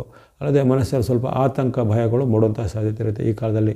ಜೂನ್ 29ರವರೆಗೆ, ಅಂದರೆ ಜೂನ್ 14ರಿಂದ 29ರ ಅವಧಿಯಲ್ಲಿ ಸ್ವಲ್ಪ ಭಯ, ಆತಂಕ ಹೆಚ್ಚಾಗುವಂಥದ್ದು, ದುಸ್ವಪ್ನಗಳು ಬರುವಂಥದ್ದು, ಇವೆಲ್ಲ ನೀವು ಮನಸ್ಸಿನ ಮೇಲೆ ಜೊತೆಗೆ ನಿಮ್ಮ ಒಂದು ನಡವಳಿಕೆ ಮೇಲೆ ಸ್ವಲ್ಪ ಹಿಡಿತ ಇಟ್ಕೊಂಡ್ರೆ ಇದನ್ನೆಲ್ಲ ನಿಯಂತ್ರಣ ಮಾಡಿಕೊಳ್ಬೇಕು. ಅಲ್ಲದೆ ಕೆಲವೊಮ್ಮೆ ನಿಮಗೆ ಹಣಕಾಸಿನ ಕಷ್ಟ ನಷ್ಟಗಳು ಸಹ ಬರ್ಬೋದಾಗಿದೆ. ಹಣಕಾಸಿನ ಕಷ್ಟ ನಷ್ಟಗಳು ಅಂದರೆ ನಿಮ್ಮದೇ ಒಂದು ಸ್ವಯಂಕೃತ ಅಪರಾಧದಿಂದ. ಹಾಗಾಗಿ ಇವೆಲ್ಲನೂ ಸ್ವಲ್ಪ ಚಿಂತನೆ ಮಾಡ್ಕೊಳ್ಬೇಕಾಗತ್ತೆ. ಹೆಚ್ಚಿನ ಏನು ಶುಭ ಫಲಗಳು ನಿಮಗೆ ಬುಧನಿಂದ ಬರೋದಿಲ್ಲ. ಅದರ ಹೊರತು ಕೆಲವೊಮ್ಮೆ ವಿರುದ್ಧ ಫಲಗಳು ಬರುವ ಕಾರಣ ನಿಮ್ಮ ವೈಯಕ್ತಿಕ ವಿಚಾರ, ನಡವಳಿಕೆ ಜೊತೆಗೆ ನಿಮ್ಮ ಸುತ್ತಮುತ್ತ ಇರುವಂಥ ವ್ಯಕ್ತಿಗಳು ಹೇಗೆ ಇರ್ತಾರೆ, ಅವರು ನಿಮಗೆ ಕೇಡನ್ನು ಬಯಸುವರು ಅಥವಾ ನಿಮಗೆ ವಿರುದ್ಧವನ್ನು ಸಂಚನ ಮಾಡ್ತಾರೋ ಅದರ ಬಗ್ಗೆ ಸ್ವಲ್ಪ ಮುನ್ನೆಚ್ಚರಿಕೆ ಹೆಜ್ಜೆಬೇಕು. ಜೊತೆಗೆ ಯಾವುದೇ ರೀತಿಯ ಆತುರ ನಿರ್ಧಾರ ತೆಗೆದುಕೊಳ್ಳೋದು ಈಗ ಕಾಲದಲ್ಲಿ ಒಳ್ಳೆಯದಲ್ಲ. ಸ್ವಲ್ಪ ತಾಳಿದವ ಬಾಳಿಯವನ ಎಂಬ ತತ್ವವನ್ನು ಈಗ ಅನುಸರಿಸಬೇಕಾಗತ್ತೆ. ಇನ್ನು ಅವಮಾನಕರ ಘಟನೆ ಅಂದರೆ ನಿಮಗೆ ನಿಮ್ಮ ಜೊತೆಗಿರೋರು ಅವಮಾನ ಮಾಡುವುದು ಅಥವಾ ಅಪರಿಚಿತರು ಸಹ ಅವಮಾನ ಮಾಡುವುದು, ಆ ಬಗ್ಗೆ ಸಹ ಮುನ್ನೆಚ್ಚರಿಕೆ ಬೇಕಾಗುತ್ತೆ. ಹಾಗಾಗಿ 3ನೇ ವ್ಯಕ್ತಿಗಳ ವಿಚಾರಕ್ಕೆ ನೀವು ತಲೆ ತೋರಿಸಿದಾಗಲಿ ಅಥವಾ ಇನ್ನೊಬ್ಬರ ಜಗಳಕ್ಕೆ ನೀವು ಅದನ್ನು ಬಿಡಿಸಿದಾಗಲಿ ಅದನ್ನು ಹೋಗುವಂಥದ್ದೇ ಈಗ ಅಷ್ಟೊಂದು ಉತ್ತಮ ಅಲ್ಲ. ಹೀಗಾಗಿ ಕೊನೆಗೆ ಹೇಳುವಂಥ ಈ ಬುಧನಿಗೆ ಸಂಬಂಧಪಟ್ಟ ಸ್ತುತಿ, ಶ್ಲೋಕ, ಪರಿಹಾರ ಇತ್ಯಾದಿಗಳನ್ನು ಅನುಸರಿಸಬೇಕಾಗತ್ತೆ ಮೇಷರಾಶಿಯವರು. ಇನ್ನು ನೋಡೋಣ ವೃಷಭ ರಾಶಿ. ವೃಷಭ ರಾಶಿಗೆ ನಿಮ್ಮ ರಾಶಿಯಿಂದ ದ್ವಿತೀಯ ಸ್ಥಾನ ಅಥವಾ ಧನಸ್ಥಾನ ಅಂತ ಹೇಳ್ತಾರೆ. ಆ ಧನಸ್ಥಾನದಲ್ಲಿ ಬಂದಂಥ ಬುಧನು ಯಾವಾಗಲೂ ಲಾಭವನ್ನು, ಸುಖವನ್ನು, ಐಶ್ವರ್ಯವನ್ನು ಕೊಡ್ತಾನೆ. ಇಷ್ಟಾರ್ಥಗಳು ಸಿದ್ಧಿಯಾಗುತ್ತವೆ, ಲಾಭಗಳು ವೃದ್ಧಿ ಆಗುತ್ತವೆ. ಹಾಗಾಗಿ ಈ ಜೂನ್ 14ರಿಂದ 29 15 ದಿನ ನಿಮಗೆ ಭಾಳಷ್ಟು ಅದೃಷ್ಟವನ್ನು ಅಂದರೆ ಡಬಲ್ ಲಕ್ಕನ್ನು ಕೊಡ್ತಾರೆ. ಆಗಾಗಲೇ ಶುಕ್ರನು ನಿಮಗೆ ಧನಸ್ಥಾನದಿಂದ ಆತನು ನಿಮ್ಮ ಹೆಚ್ಚಿನ ಫಲವನ್ನು ಕೊಡ್ತಾ ಇದ್ದಾನೆ. ಅದರ ಜೊತೆಗೆ ಈಗ ಬುಧನು ಸಹ ಲಕ್ಷ್ಮೀನಾರಾಯಣ ಯೋಗದ ಫಲ ಈಗ ವೃಷಭ ರಾಶಿಗೆ ಕೊಡ್ತಾ ಇದ್ದಾನೆ. ಇದೆಲ್ಲ ವರ್ಷದಲ್ಲಿ ಒಂದು ಬಾರಿ ಬರುವಂಥ ಒಂದು ಅವಕಾಶಗಳು, ಪದೇ ಪದೇ ಬರುವಂಥ ಅವಕಾಶ ಇಲ್ಲ. ಹಾಗಾಗಿ ವೃಷಭ ರಾಶಿಯವರು ಈ ಒಂದು ಸದುಪಯೋಗ ಪಡಿಸಿಕೊಳ್ಳಿ. ಇಷ್ಟಾರ್ಥ ಸಿದ್ಧಿ ಆಗುತ್ತೆ, ಲಾಭಗಳು ವೃದ್ಧಿ ಆಗುತ್ತೆ. ಉದ್ಯೋಗದಲ್ಲವರಿಗೆ ಉದ್ಯೋಗದಲ್ಲಿ ಬಡ್ತಿ ಪ್ರಮೋಷನ್ ಬರ್ಬೋದು. ದೀರ್ಘಕಾಲದಿಂದ ಪೆಂಡಿಂಗ್ ಇದ್ದ ಯಾವುದೇ ನಿಮಗೆ ಬಾಕಿ ಸಿಗಬೇಕಾದ ಸೌಲಭ್ಯಗಳು ಸವಲತ್ತುಗಳು ಈಗ ಸಿಗ್ಬೋದು. ಜೊತೆಗೆ ಯಾರ್ಯಾರು ಈ ಉದ್ಯೋಗಕ್ಕೆ ಅಪೇಕ್ಷೆ ಪಡ್ತಾರೆ ಅಂಥವ್ರು ಉದ್ಯೋಗಕ್ಕೆ ಈಗ ಪ್ರಯತ್ನ ಮಾಡಿ. ಕಂಪ್ಯೂಟರ್ ಇರ್ಬೋದು, ಸಾಫ್ಟ್ವೇರ್ ಇರ್ಬೋದು, ಮಾರ್ಕೆಟಿಂಗು, ಸೇಲ್ಸು, ಬ್ಯಾಂಕ್ ಇರ್ಬೋದು, ಅಥವಾ ಇನ್ನಿತರ ಯಾವುದೇ ಮಾಲ್ಗಳಿರ್ಬೋದು, ಅಥವಾ ಯಾವುದೇ ರೀತಿಯ ಈ ಟಿ ವಿ, ಸಿನಿಮಾ ಮಾಧ್ಯಮ ಇರ್ಬೋದು. ಹಾಗಾಗಿ ನಿಮ್ಮ ಏನೇನು ಒಂದು ನಿಮ್ಮಲ್ಲಿ ಅರ್ಹತೆ ಅಥವಾ ಅಂಥ ಒಂದು ಟ್ಯಾಲೆಂಟ್ ಇದೆ, ಏನೇನು ನಿಮಗೆ ಕ್ವಾಲಿಫಿಕೇಷನ್ ಇದೆ, ಅದಕ್ಕೆ ಅನುಗುಣವಾದ ಉದ್ಯೋಗ, ಅದಕ್ಕೆ ಅನುಗುಣವಾದ ಒಂದು ಉದ್ಯೋಗ ಅವಕಾಶ ಈಗ ಸಿಗಲಿದೆ. ಅದೇ ರೀತಿ ವ್ಯಾಪಾರ ಅಥವಾ ಸ್ಟಾರ್ಟಪ್ಗಳನ್ನು ಮಾಡಬೇಕು ಅನ್ನೋರಿಗೆ ಈಗ ಪ್ರಯತ್ನ ಪಟ್ಟರೆ ಅದಕ್ಕೆ ಬೇಕಾದಂಥ ಅವಕಾಶಗಳು ಈಗ ಸಿಗಲಿವೆ. ಭಾಗ್ಯೋದಯ ಕಾಲ, ಅನೇಕ ರೀತಿಯ ನಿಮಗೆ ಕೊಡುಗೆಗಳು ಸಿಗುತ್ತವೆ. ವಿದ್ಯಾರ್ಥಿಗಳು, ಯುವಕರಿಗೆ ಪ್ರಶಸ್ತಿ, ಪುರಸ್ಕಾರ, ಸನ್ಮಾನಗಳು ಬರ್ಬೋದು. ನಿಮ್ಮ ಸಾಧನೆಗೆ, ಪ್ರತಿಭೆಗೆ ಪುರಸ್ಕಾರಗಳು ಬರ್ಬೋದು. ಮನಸ್ಸಿಗೆ ಖುಷಿ ಕೊಡುವಂಥ ಘಟನೆಗಳು, ಐಶ್ವರ್ಯ ಪ್ರಾಪ್ತಿಯಾಗುವಂಥ ಘಟನೆಗಳು, ಆಕಸ್ಮಿಕ ಧನಲಾಭ, ಈ ರೀತಿ ಎಲ್ಲವೂ ಈ ಬುಧನ ಅನುಗ್ರಹದಿಂದ ನಿಮಗೆ ಸಿಗಲಿದೆ. ಆಗಲೇ ಶುಕ್ರ ನಿಮಗೆ ಅನುಗ್ರಹಿಸ್ತಾ ಇದ್ದಾನೆ. ಅದರ ಜೊತೆಗೆ ಇನ್ನಷ್ಟು ನಿಮಗೆ ಬುಧನಿಂದ ಬೆಂಬಲ ಬಂದಾಗ ಈ ಒಂದು ಅವಧಿಯನ್ನು ವೃಷಭ ರಾಶಿಯವರು ಚೆನ್ನಾಗಿ ಸದುಪಯೋಗ ಪಡಿಸಿಕೊಳ್ಳುವಂಥದ್ದು. ಮನಸ್ಸಿಗೂ ತೃಪ್ತಿ ಇದೆ, ಜೊತೆಗೆ ಮನೆಯಲ್ಲೂ ಸಹ ಉಲ್ಲಾಸದ ಕಾರಣ ಇರುತ್ತೆ. ಬಾಂಧವ್ಯಗಳು ಸಹ ಉತ್ತಮಗೊಳ್ಳುವಂಥ ಅವಕಾಶ. ಆಸಕ್ತಿ ಇದ್ದರೆ ಕೊನೆಗೆ ಹೇಳುವಂಥ ಈ ಬುಧನಿಗೆ ಸಂಬಂಧಪಟ್ಟ ಶ್ಲೋಕ ಪ್ರಾರ್ಥನೆ ನೀವು ಅನುಸರಿಸಬಹುದು. ಎಲ್ಲ ವೃಷಭ ರಾಶಿಯವರಿಗೆ ಬುಧನ ಒಂದು ಅನುಗ್ರಹದಿಂದ ಶುಭವಾಗಲಿ. ಮುಂದೆ ಮಿಥುನ ರಾಶಿಗೆ ಅಲ್ಲಿ ಬುಧನು ನಿಮ್ಮ ಜನ್ಮ ರಾಶಿಗೆ ಬರುವಂಥ ಬುಧನು ಅಲ್ಲಿ ಮಿಶ್ರ ಫಲವನ್ನು ಕೊಡ್ತಾನೆ. ಹಾಗಾಗಿ ಹೆಚ್ಚಿನ ಒಂದು ಉತ್ತಮ ಫಲ ನಿಮಗೆ ನಿರೀಕ್ಷೆ ಇರೋದಿಲ್ಲ. ಬುಧನು ಜನ್ಮಕ್ಕೆ ಬಂದಾಗ ಅಲ್ಲಿ ವೈರುಧ್ಯದ ಫಲಗಳು ಆಗುವಂಥದ್ದು. ಕೆಲವರಿಗೆ ಆರೋಗ್ಯದಲ್ಲಿ ಸಣ್ಣ ಪುಟ್ಟ ಬರ್ಬೋದು. ಹೊಟ್ಟೆ ನೋವು ಅಥವಾ ಕಣ್ಣು, ಕಿವಿ, ಮೂಗು, ಗಂಟಲುಗಳ ನೋವು, ಅಥವಾ ಯಾವುದೇ ಕಾರಣಕ್ಕೆ ನಿಮಗೆ ನಿದ್ರಾಹೀನತೆ ತಲೆದೋರುವಂಥದ್ದು, ಅಥವಾ ಮನಸ್ಸು ಸ್ವಲ್ಪ ವಿಕ್ಷಿಪ್ತತೆ ಆಗುವಂಥದ್ದು. ಜೊತೆಗೆ ಈ ಕಾಲದಲ್ಲಿ ನಿಮಗೆ ಸಿಟ್ಟು, ಆತಂಕ, ಭಯ ಹೆಚ್ಚಾಗುತ್ತೆ. ಮನಸ್ಸಲ್ಲಿ ವಿಕ್ಷಿಪ್ತತೆ ಅಂದರೆ ಯಾವಾಗ ಮನಸ್ಸಲ್ಲಿ ಒಂದು ಭಾವನೆಯಲ್ಲಿ ವ್ಯತ್ಯಾಸ ಆದರೆ ಸಿಟ್ಟಿನಿಂದನೂ ಬೇರೆ ರೀತಿಯ ತೊಂದರೆಗಳು ಬರ್ತವೆ. ಹಾಗಾಗಿ ನಾವೆಲ್ಲರೂ ಯಾರೂ ಟೆನ್ಷನ್ ಮಾಡಬೇಡಿ, ಸ್ಟ್ರೆಸ್ ಮಾಡಬೇಡಿ, ಕೂಲಾಗಿರಿ ಅಂತ ಡಾಕ್ಟ್ರು ಸಹ ಹೇಳ್ತಾರೆ. ಅದರಿಂದ ನಮ್ಮ ಆರೋಗ್ಯದ ಮೇಲೆ, ಜೀರ್ಣಕ್ರಿಯೆ ಮೇಲೆ, ಹೊಟ್ಟೆ ಮೇಲೆ, ಅಥವಾ ಬ್ಲಡ್ ಪ್ರೆಷರ್ ಅಂದರೆ ರಕ್ತದ ಒತ್ತಡದ ಮೇಲೆ, ಹಾರ್ಟ್ನ ಮೇಲೆ ಪರಿಣಾಮ ಬೀರುತ್ತೆ ಅಂಥೇಳಿ. ಹಾಗಾಗಿ ಅಂತಹ ಒಂದು ಮಾನಸಿಕವಾದ ಒಂದು ಸ್ವಲ್ಪ ವ್ಯಥೆ, ಚಿಂತೆಗಳು ಹೆಚ್ಚಾಗ್ಬೋದು. ಮಾನಸಿಕ ಭಾವನೆಗಳು ತುಮುಲ ಅಂತ ಹೇಳ್ತಾರೆ. ಎಲ್ಲ ಒಂದು ಅನ್ಸರ್ಟೈನಿಟಿ ಅಥವಾ ಬೇರೆ ರೀತಿಯ ಒಂದು ಅನಿಶ್ಚಿತ ಭಾವಗಳು ಮೂಡುವಂಥದ್ದು. ಹೀಗಾಗಿ ಈ ಕಾಲದಲ್ಲಿ ಮಿಥುನ ರಾಶಿಯವರಿಗೆ ಬುಧನಿಂದ ಹೆಚ್ಚೇನೂ ಪ್ರಯೋಜನ ಸಿಗುವುದಿಲ್ಲ. ಅದರ ಹೊರತಾಗಿ ನಿಮ್ಮ ಮನಸ್ಸಿನ ಮೇಲೆ ಸ್ವಲ್ಪ ಹೊಡೆತಗಳು ಬೀಳುವಂಥದ್ದು. ಹಾಗಾಗಿ ಮನೋನಿಯಂತ್ರಣ ಮಾಡಿ. ಜೊತೆಗೆ ಆರೋಗ್ಯದಲ್ಲಿ ಸಹ ಸಣ್ಣ ಪುಟ್ಟ ಏರುಪೇರುಗಳು ಬರ್ಬೋದು. ಆಹಾರ ದೋಷದ, ನೀರಿನ ದೋಷದಿಂದ ಏನಾದರೂ ತೊಂದರೆಗಳು ಬರುವಂಥದ್ದು. ಇನ್ನು ಈ ಕಾಲದಲ್ಲಿ ಖರ್ಚುಗಳು ಸ್ವಲ್ಪ ಹೆಚ್ಚಾಗುತ್ತೆ. ಅರ್ಥನಾಶ ಅಂತ ಬರುತ್ತೆ. ಅರ್ಥನಾಶ ಅಂದರೆ ಹಣದ ನಷ್ಟ ಆಗುವಂಥ, ನಾಶ ಆಗುವಂಥ ಫಲಿತಾಂಶಗಳು ಬರ್ಬೋದು. ಹಾಗಾಗಿ ಹಣಕಾಸಿನ ಬಗ್ಗೆ, ಮನಸ್ಸಿನ ಬಗ್ಗೆ, ಜೊತೆಗೆ ನಿಮ್ಮ ಆರೋಗ್ಯದ ಬಗ್ಗೆ ತನು ಮನ ಧನ ಅಂತ ಇಟ್ಕೊಳ್ಳಿ. ತನು ಮನ ಧನದ ಒಂದು ಸಮತ್ವವನ್ನು, ಜೊತೆಗೆ ಆ ಒಂದು ಸಂಯಮವನ್ನು ನೀವೀಗ ಕಾಪಾಡಿಕೊಳ್ಬೇಕಾಗುತ್ತೆ ಮಿಥುನ ರಾಶಿಯವರು. ಇನ್ನು ಕೊನೆಗೆ ಹೇಳುವಂಥ ಈ ಬುಧನಿಗೆ ಸಂಬಂಧಪಟ್ಟ ಶ್ಲೋಕ ಅಥವಾ ಇನ್ನಿತರ ದೇವತಾ ಶ್ಲೋಕ ಪ್ರಾರ್ಥನೆಯನ್ನು ನೀವು ಖಂಡಿತ ಅನುಸರಿಸಬೇಕಾಗುತ್ತೆ ಮಿಥುನ ರಾಶಿಯವರು. ಇನ್ನು ಗಮನಿಸೋಣ ಕರ್ಕಾಟಕ ರಾಶಿ ಅಥವಾ ಕಟಕ ರಾಶಿ. ಕಟಕ ರಾಶಿಗೆ ನಿಮ್ಮ ರಾಶಿಯಿಂದ ನಾವು ಪ್ರದಕ್ಷಿಣಾವಕ್ಕಾಗಿ ಲೆಕ್ಕ ಹಾಕಿದಾಗ ದ್ವಾದಶ ಅಥವಾ ವ್ಯಯದ ಸ್ಥಾನ ಬರುತ್ತೆ. 12ನೇ ಮನೆ ಅಂತ ಹೇಳ್ತಾರೆ. ಹಾಗಾಗಿ ಅಂತಹ ಒಂದು ವ್ಯಯ ಭಾವದಲ್ಲಿ ಬುಧನು ವಿರುದ್ಧ ಫಲವನ್ನು ಕೊಡ್ತಾನೆ. ಹೆಚ್ಚಿನ ಏನು ಉತ್ತಮ ಫಲವನ್ನು ನಿರೀಕ್ಷೆ ಮಾಡುವಂತಿಲ್ಲ. ಅಲ್ಲಿ ಕೆಲವೊಬ್ಬರಿಗೆ ಆರೋಗ್ಯದಲ್ಲಿ ಸ್ವಲ್ಪ ಸಣ್ಣ ಪುಟ್ಟ ಏರ್ಪರ್ಬೋದು. ಜೀರ್ಣಕ್ರಿಯೆ ತೊಂದರೆ, ಹೊಟ್ಟೆ ನೋವುಗಳು ಬರ್ಬೋದು. ಈಗಾಗಲೇ ಇದ್ದಂಥ ಅಸಿಡಿಟಿನೋ, ಗ್ಯಾಸ್ಟ್ರೈಟಿಸೋ ಅದೆಲ್ಲ ಸ್ವಲ್ಪ ಈಗ ಉಲ್ಬಣ ಅಥವಾ ಹೆಚ್ಚಳ ಆಗುವಂಥದ್ದು. ಜೊತೆಗೆ ನಿಮ್ಮಲ್ಲಿ ಈಗ ಸೋಮಾರಿತನ, ನಿರಾಸಕ್ತಿ ಭಾವ ಮಾಡೋದು. ಯಾವುದರಲ್ಲಿ ಒಂದು ಇಂಟ್ರೆಸ್ಟ್ ಇಲ್ಲ ಅಥವಾ ಏನು ಮಾಡಲಿಕ್ಕೆ ಒಂದು ನಿಮ್ಗೆ ಆಸಕ್ತಿ ಬರೋದಿಲ್ಲ. ಆಲಸ್ಯ ಹೆಚ್ಚಾಗುವಂಥದ್ದು, ಸೋಮಾರಿತನ ಹೆಚ್ಚಾಗುವಂಥದ್ದು, ಹೆಚ್ಚು ನಿದ್ದೆ ಮಾಡುವಂಥ ಪ್ರಮೇಯ ಬರುವಂಥದ್ದು. ಅಲ್ಲದೆ ಮನಸ್ಸಿನಲ್ಲಿ ಎಲ್ಲ ಒಂದು ನಕಾರಾತ್ಮಕ ಚಿಂತನೆಗಳು, ನಕಾರಾತ್ಮಕ ಭಾವನೆಗಳು ಮೂಡುವಂಥದ್ದು. ಇನ್ನು ಯಾವುದೇ ಕೆಲಸ ಕಾರ್ಯಗಳಲ್ಲಿ ಕೈ ಎಕ್ಕಿದರೆ ಅದರಲ್ಲಿ ಏನೋ ನನಗೇನು ಕೇಡಾಗತ್ತೆ, ನನಗೆ ಅಪಜಯ ಆಗುತ್ತೆ, ನನಗೆ ಸೋಲಾಗತ್ತೆ ಎಂಬಂಥ ಒಂದು ನಕಾರಾತ್ಮಕ ಧೋರಣೆಗಳು ಮನಸ್ಸಿನಲ್ಲಿ ಸ್ವಲ್ಪ ಹೆಚ್ಚಳ ಆಗುವಂಥದ್ದು. ಹಾಗಾಗಿ ಕಟಕ ರಾಶಿಯವರಿಗೆ ಗುರುಬಲದ ಒಂದು ಉತ್ತಮವಾದ ಬೆಂಬಲ ಇದೆ. ಆದರೆ ಗುರುಬಲ ಇದ್ದಾಗಲೂ ಈ ತಾತ್ಕಾಲಿಕವಾಗಿ 15 ದಿನಗಳ ಕಾಲದಲ್ಲಿ ಬುಧನು ಸ್ವಲ್ಪ ವೈಪರೀತ್ಯವನ್ನು ನಿಮಗೆ ಕೊಡೋದ್ರಿಂದ ಇಂಥ ಒಂದು ಗುಣಲಕ್ಷಣಗಳು ನಿಮಗೆ ವ್ಯತ್ಯಾಸಲಿಕ್ಕೆ ಆಗ್ಬೋದು. ಯಾರಿಗೆ ಗ್ರಹ ಕುಂಡಲಿಯಲ್ಲಿ ಹೆಚ್ಚೇನು ಈ ಬುಧನು ಉತ್ತಮವಾದ ಸ್ಥಾನದಲ್ಲಿರ್ತಾನೆ ಅಥವಾ ಹೆಚ್ಚು ಒಂದು ಬಾಧಿತ ಸ್ಥಾನದಲ್ಲಿ ಇರಲಿಲ್ಲ ಅಂಥವರಿಗೆ ಹೆಚ್ಚೇನು ತೊಂದರೆಗಳಾಗೋದಿಲ್ಲ. ಇನ್ನಿತರರಿಗೆ ಸ್ವಲ್ಪ ಈ ಬಾಧೆಗಳು ಸ್ವಲ್ಪ ಹೆಚ್ಚಳ ಆಗ್ಬೋದು ಕಟಕ ರಾಶಿಯವರಿಗೆ. ಹಾಗಾಗಿ ಈ ಕಾಲದಲ್ಲಿ ನೀವು ವಿಶೇಷವಾಗಿ ನಿಮ್ಮ ವೈಯಕ್ತಿಕ ವಿಚಾರ, ನಡವಳಿಕೆ ವಿಚಾರ ಇದನ್ನು ಸ್ವಲ್ಪ ಗಮನಿಸ್ಕೊಳ್ಬೇಕು. ಆಹಾರ ವಿಹಾರಗಳು ಸ್ವಲ್ಪ ಚೆನ್ನಾಗಿ ಇಟ್ಕೊಳ್ಬೇಕಾಗತ್ತೆ ಈ ಕಟಕ ರಾಶಿಯವರು. ಏನು ಇದೇ ಬುಧನಿಗೆ ಸಂಬಂಧಪಟ್ಟಂಥ ಪ್ರಾರ್ಥನಾ ಶ್ಲೋಕ ಇತ್ಯಾದಿಗಳನ್ನು ಅನುಸರಿಸಬಹುದು ಕಟಕ ರಾಶಿಯವರು. ಮುಂದೆ ಸಿಂಹರಾಶಿಗೆ ಈ ಕಾಲದಲ್ಲಿ ನಿಮ್ಮ ಏಕೈಕ ಲಾಭ ಸ್ಥಾನದಲ್ಲಿ ಬರುವಂಥ ರಾಶಿ ನಿಮ್ಮದಾಗಿರುತ್ತೆ. ಹಾಗೆಯೇ ನಿಮಗೆ ಶುಕ್ರನು ಲಾಭ ಸ್ಥಾನದಲ್ಲಿ ಹೆಚ್ಚಿನ ಲಾಭವನ್ನು ಕೊಡ್ತಾ ಇದ್ದಾನೆ. 12ನೇ ತಾರೀಕು ಆದಂಥ ಶುಕ್ರನ ಪರಿವರ್ತನೆಯಲ್ಲಿ ನಿಮ್ಮ ರಾಶಿಯಿಂದ ಲಾಭದಲ್ಲಿ ಇದ್ದಂಥ ಶುಕ್ರ ಅದೇ ರೀತಿ ಈಗ ಬಂದಿದ್ದಾನೆ ಬುಧನು ನಿಮ್ಮ ರಾಶಿಯಿಂದ ಲಾಭ ಸ್ಥಾನದಲ್ಲಿ ಬಂದು ಅನೇಕ ರೀತಿಯ ಭಾಗ್ಯವನ್ನು, ಸುಖವನ್ನು, ಸೌಲಭ್ಯವನ್ನು ಕೊಡ್ತಾನೆ. ಅನಿರೀಕ್ಷಿತ ಲಾಭ ಆಗುತ್ತೆ. ಜೊತೆಗೆ ನಿಮಗೆ ಏನಾದರೂ ಹಿರಿಯರಿಂದ ಅಥವಾ ಕೌಟುಂಬಿಕವಾಗಿ ಸಿಗಬೇಕಾದ ಪಿತ್ರಾರ್ಜಿತವಾದ ಆಸ್ತಿನೋ ಅಥವಾ ನಿಮ್ಮ ತಾಯಿ ಕುಟುಂಬದ ಸಿಗಬೇಕಾದ ಆಸ್ತಿನೋ ಸಂಪತ್ತು ಎಲ್ಲ ಈಗ ಅನಾಯಾಸವಾಗಿ ಸಿಗುವಂಥದ್ದು. ಭೂಮಿ ವಿವಾದ, ಅದು ರಿಯಲ್ ಎಸ್ಟೇಟ್ ವಿವಾದಗಳಾದರೆ ವಿವಾದಗಳು ಪರಿಹಾರ ಆಗುವಂಥದ್ದು. ನಿಮ್ಮ ಸ್ವತ್ತು, ಅದು ನಿಮ್ಮ ಭೂಮಿ ನಿಮಗೆ ಈಗ ಕೈಗೆ ಸಿಗುವಂಥದ್ದು. ಇನ್ನು ಹಲವರಿಗೆ ಅವರವರೊಂದು ವೃತ್ತಿಯಲ್ಲಿ, ವ್ಯಾಪಾರ, ಉದ್ಯೋಗದಲ್ಲಿ ಯಶಸ್ಸು, ಕೀರ್ತಿ, ಜಯ, ಲಾಭ ಸಿಗುವಂಥದ್ದು. ಕೆಲವರಿಗೆ ಪ್ರತಿಭಾ ಪುರಸ್ಕಾರ ಅಥವಾ ಇನ್ನಿತರ ಸನ್ಮಾನಗಳು ಸಿಗುವಂಥದ್ದು. ಅನೇಕ ರೀತಿಯ ಲಾಭಗಳು ಈಗಾಗಲೇ ಅದು ನಿಮಗೆ ಭೂಮಿ ಮೂಲಕ ಇರ್ಬೋದು, ಶೇರ್ಸ್ ಮೂಲಕ ಇರ್ಬೋದು, ಅಥವಾ ಇನ್ನಿತರ ಹಣಕಾಸು ಫೈನಾನ್ಸ್ ವ್ಯವಹಾರದ ಮೂಲಕ ಇರ್ಬೋದು. ಆ ರೀತಿ ನಾನಾ ರೀತಿಯ ಲಾಭಗಳು ಈಗಾಗಲೇ ಕೃಷಿಕರಿಗೆ, ಹೈನೋದ್ಯಮ ಅಥವಾ ಇನ್ನಿತರ ಬೇರೆ ಬೇರೆ ರೀತಿಯ ತೋಟಗಾರಿಕೆ ಅಂತ ಉದ್ಯಮಗಳಿಗೆ ಭಾಳಷ್ಟು ಅವರಿಗೆ ಲಾಭ, ಅವರ ಉತ್ಪನ್ನಗಳಿಗೆ ಬೇಡಿಕೆ ಬರೋದು. ಈ ರೀತಿ ಅನೇಕ ನಿರೀಕ್ಷಿತ ಹಾಗೂ ಅನಿರೀಕ್ಷಿತವಾದ ಶುಭಫಲಗಳು ಸಿಂಹರಾಶಿಯವರಿಗೆ ಈ ಕಾಲದಲ್ಲಿ ಬುಧನಿಂದ ಸಿದ್ಧಿ ಆಗಲಿದೆ. ವ್ಯಾಪಾರ ನಡೆಸೋರಿಗೆ ವ್ಯಾಪಾರದಲ್ಲಿ ಪ್ರಗತಿ, ಉದ್ಯಮ ಅಥವಾ ಇಂಡಸ್ಟ್ರಿ ನಡೆಸೋರಿಗೆ ಇಂಡಸ್ಟ್ರಿಯಲ್ಲಿ ಹೆಚ್ಚಿನ ಲಾಭ, ಆದಾಯ. ಅದೇ ರೀತಿ ಇನ್ನಿತರ ಯಾವುದೇ ರೀತಿಯ ವೃತ್ತಿಪರರು ಅಂದರೆ ಉದಾಹರಣೆಗೆ ಡಾಕ್ಟರ್ಗಳು, ಲಾಯರ್ಗಳು, ಎಂಜಿನಿಯರ್ಗಳು ಅಥವಾ ಇನ್ನಿತರ ಕನ್ಸಲ್ಟೆಂಟ್ ಇರ್ಬೋದು, ಅಂತಹ ಒಂದು ವೃತ್ತಿಪರರಿದ್ದರೆ ಅವರಿಗೆ ಸಹ ಈ ಕಾಲದಲ್ಲಿ ಬುಧನ ಒಂದು ಅನುಗ್ರಹದಿಂದ ಅನೇಕ ರೀತಿಯ ಲಾಭ, ಆದಾಯ ಹೆಚ್ಚಾಗುತ್ತೆ, ಸ್ಥಿರತೆ ಬರುತ್ತೆ, ನೆಮ್ಮದಿ ಬರುತ್ತೆ, ಸುಖ ಶಾಂತಿಗಳು ಈ ಸಿಂಹರಾಶಿಯವರಿಗೆ ಬುಧನಿಂದಾಗಿ ಲಾಭ ಸ್ಥಾನದಲ್ಲಿ ಸಿಗಲಿದೆ. ಇವೆಲ್ಲವನ್ನು ಚೆನ್ನಾಗಿ ಸದುಪಯೋಗಪಡಿಸಿಕೊಳ್ಳುವಂಥದ್ದು. ಆಸಕ್ತಿ ಇದ್ದರೆ ಕೊನೆಗೆ ಹೇಳುವಂಥ ಬುಧನ ಅಥವಾ ಬುಧನ ದೇವತೆಗೆ ಸಂಬಂಧಪಟ್ಟ ಪ್ರಾರ್ಥನೆ ಶ್ಲೋಕಗಳನ್ನು ಪಠನೆ ಮಾಡ್ಬೋದು. ಮುಂದೆ ಕನ್ಯಾ ರಾಶಿ. ಕನ್ಯಾ ರಾಶಿಗೆ ಈ ಒಂದು ನಿಮ್ಮ ರಾಶ್ಯಾಧಿಪತಿ ಆಗಿದ್ದಾನೆ ಬುಧ. ಮಿಥುನ ಮತ್ತು ಕನ್ಯಾ ಅಧಿಪತಿಯೇ ಆತನು ಬುಧ. ಆತನು ಈ ಕಾಲದಲ್ಲಿ ನಿಮಗೆ ವಿಶೇಷವಾಗಿ ಆತನು ಕರ್ಮಸ್ಥಾನದಲ್ಲಿ 10ನೇ ಮನೆಯಲ್ಲಿ ಬರೋ ಕಾರಣ ಅಲ್ಲಿ ನಿಮಗೆ ಲಾಭವನ್ನು, ಸುಖವನ್ನು, ಶಾಂತಿಯನ್ನು ಕೊಡ್ತಾನೆ, ನೆಮ್ಮದಿಯನ್ನು ಕೊಡ್ತಾನೆ. ನಿಮ್ಮ ಇಷ್ಟಾರ್ಥಗಳು ಸಿದ್ಧ ಆಗುತ್ತವೆ. ಶುಕ್ರ ನಿಮಗೆ ಈಗ 10ನೇರಲ್ಲಿ ಅಷ್ಟು ಪೂರಕವಾಗಿಲ್ಲ, ಅದ್ರ ಬಗ್ಗೆ ನೀವೀಗ ತುಂಬ ಚಿಂತೆ ಪಡಬೇಕಾಗಿಲ್ಲ. ಈ ಬುಧನು ಯಾವಾಗ ಪರಿವರ್ತನೆ ಆಗ್ತಾನೋ ಹಾಗಾಗಿ ಈ ಬುಧನು ಕರ್ಮಸ್ಥಾನಕ್ಕೆ ಬಂದಂದ್ರಿಂದ ನಿಮಗೆ ಯಶಸ್ಸು, ಕೀರ್ತಿ, ಜಯಲಾಭ ಸಿಗುತ್ತೆ, ವ್ಯಾಪಾರದಲ್ಲಿ ಅಭಿವೃದ್ಧಿ, ಇಷ್ಟಾರ್ಥಗಳು ಸಿದ್ಧ ಆಗುತ್ತವೆ. ಹಾಗಾಗಿ ಅನೇಕ ರೀತಿಯ ಶುಭ ಪ್ರಯೋಜನಗಳು ಕನ್ಯಾ ರಾಶಿಯವರಿಗೆ ಆಗುವಂಥದ್ದು. ಗುರು ಬಲವು ಸಹ ಈಗ ನಿಮಗೆ ಅನುಕೂಲವಾಗಿರೋ ಕಾರಣ ಅಲ್ಲಿ ಬುಧನ ಒಂದು ಅನುಕೂಲತೆಯಿಂದ ವಿದ್ಯಾರ್ಥಿಗಳಿಗೆ ಶುಭವಿದೆ, ಯುವಕರಿಗೆ ಶುಭವಿದೆ, ಉದ್ಯೋಗ ಅವಕಾಶ ಸಿಗಲಿದೆ. ಹೊಸದಾಗಿ ಕೆಲವರಿಗೆ ಆಯ್ಕೆ ಆಗುವಂಥ ಪ್ರಕ್ರಿಯೆ ಈ ಸರ್ಕಾರ ಉದ್ಯೋಗದಲ್ಲಿ ಅಥವಾ ಇನ್ನಿತರ ಸರ್ಕಾರ ಇಲಾಖೆಗೆ ಸಂಬಂಧಪಟ್ಟ ಕಾಂಟ್ರಾಕ್ಟ್ ಮುಂತಾದ ಇಲಾಖೆಗಳಲ್ಲಿ ಸಿಗುವಂಥ ಸಾಧ್ಯತೆ ಇರುತ್ತೆ. ಅಂದುಕೊಂಡ ಕೆಲಸ ಕಾರ್ಯಗಳು ಬೇಗನೆ ಆಗುತ್ತೆ. ಆರೋಗ್ಯ ಸುಧಾರಣೆ, ಮನಸ್ಸಿನಲ್ಲಿ ನೆಮ್ಮದಿ, ಮನೆಯಲ್ಲಿ ಕೆಲವು ಶುಭ ಕಾರ್ಯಗಳು ಫಿಕ್ಸ್ ಆಗುವಂಥದ್ದು. ಜೊತೆಗೆ ಯಾರ್ಯಾರು ಬುಧರ ಈ ಕನ್ಯಾ ರಾಶಿಯವರ ಅವಲಂಬಿತರು ಅಂದರೆ ನಿಮ್ಮ ಮಕ್ಕಳು, ನಿಮ್ಮ ಅಕ್ಕನೋ, ತಂಗಿನೋ ಅಥವಾ ಇನ್ಯಾರು ನಿಮ್ಮ ಜೊತೆಗಿರುವಂಥವ್ರಿಗೆ ಅವರಿಗೂ ಸಹ ನಿಮ್ಮ ಒಂದು ಈ ಒಳ್ಳೆಯ ಬುಧನ ಅನುಗ್ರಹದಿಂದ ಅವರಿಗೂ ಸಹ ಒಳ್ಳೆಯದಾಗುವಂಥದ್ದು. ಮನೆಯಲ್ಲಿ ಶುಭ ಸಮಾರಂಭಗಳು ಆಗುವಂಥದ್ದು. ಜೊತೆಗೆ ಮನೆಯ ಸದಸ್ಯರು ಅಥವಾ ಕುಟುಂಬಸ್ಥರು ಎಲ್ಲರೂ ಒಟ್ಟಾಗಿ ಈ ಶುಭ ಕಾರ್ಯಗಳಲ್ಲಿ ಅಥವಾ ಯಾತ್ರಾ ಕ್ಷೇತ್ರಗಳಲ್ಲಿ ಒಂದಾಗುವಂಥದ್ದು. ಈ ರೀತಿ ಅನೇಕ ಮನಸ್ಸಿಗೆ ಉಲ್ಲಾಸ ಕೊಡುವಂತಹ ಘಟನೆಗಳು ಕನ್ಯಾ ರಾಶಿಯವರ ಜೀವನದಲ್ಲಿ ನಡೆಯುತ್ತೆ. ಅವಧಿ ಕಡಿಮೆ ಇರ್ಬೋದು. ಈ 29 ಜೂನ್ 14ರಿಂದ 29 ಅವಧಿ 15 ದಿನ ಇರ್ಬೋದು. ಆ 15 ದಿನಗಳ ಅವಧಿ ನಿಮಗೆ ಬಹಳಷ್ಟು ಉತ್ತಮ ಲಾಭವನ್ನು, ಪ್ರಯೋಜನವನ್ನು ಕೊಡಲಿವೆ. ಕನ್ಯಾ ರಾಶಿಯವರನ್ನು ಸದುಪಯೋಗಪಡಿಸಿಕೊಳ್ಳಿ. ಆಸಕ್ತಿ ಇದ್ದರೆ ಕೊನೆಗೊಳ್ಳುವಂಥ ಬುಧನ ಸಂಬಂಧ ಶ್ಲೋಕ ಪ್ರಾರ್ಥನೆಯನ್ನು ಅನುಭವಿಸಿ ಪ್ರಾರ್ಥನೆ ಮಾಡ್ಬೋದು. ಮುಂದೆ ತುಲಾರಾಶಿ. ತುಲಾರಾಶಿಗೆ ನಿಮ್ಮ ರಾಶಿಯಿಂದ 9ರ ಚಲನೆ ಅಥವಾ ಭಾಗ್ಯಸ್ಥಾನ ಅಂತ ಹೇಳ್ತಾರೆ. 9ರ ಸ್ಥಾನದಲ್ಲಿ ಬುಧನಿಂದ ವಿರುದ್ಧ ಪರಿಣಾಮ ಬರುತ್ತೆ. ಅಂದರೆ ಹೆಚ್ಚಿನ ಉತ್ತಮ ಪರಿಣಾಮ ಬರೋದಿಲ್ಲ ಅಂತ ಅದರ ಅರ್ಥ.